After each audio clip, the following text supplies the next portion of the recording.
ఎన్నికల ముందు ఇచ్చిన హామీలని అబద్ధపు హామీలేనని తేలిపోయిందని బీఆర్ఎస్ నాయకులు నగేష్ అన్నారు.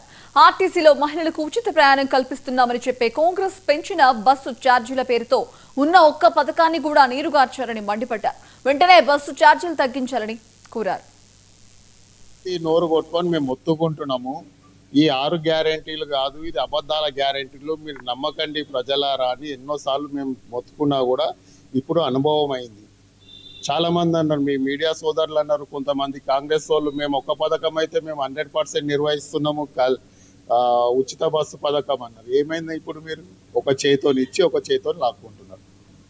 ఆడకూతుర్లు బస్సులు ఎక్కుతుంటే వాళ్ళకు ఉచిత బస్సు, మరి వాళ్ళ అన్నదమ్ములకు తండ్రులకు వాళ్ళ దగ్గర నుంచి 2 విధాలుగా వసూలు చేసారు కదా. ఇప్పుడు కళ్ళ ముందు ఉన్న ఒక పథకం అయితే పోయింది కదా. ఆ పథకం పెట్టి దాని ద్వారా డబ్బులు 5 రూపాయలు, 10 రూపాయలు, 15 రూపాయలు స్టాఫ్కు.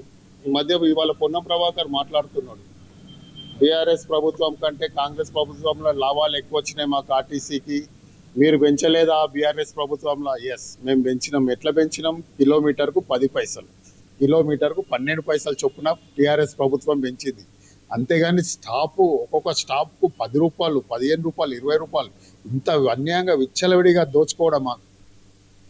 ఇంకా బీఆర్ఎస్ ప్రభుత్వంతో పోల్చుకుంటున్నారు వీరు లాభాల విషయంలో.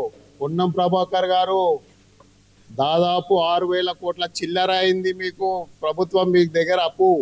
అది గుర్తుపెట్టుకోండి. ఆర్టీసీ లాభాలకు రావాలంటే తక్షణము పొన్నం ప్రభాకర్ నీకు దమ్ము ధైర్యం ఉంటే రేవంత్ రెడ్డి గారి దగ్గర నుంచి 6,000 కోట్ల దాదాపు చిల్లర 6,000 కోట్లు తక్షణం ఇప్పించండి.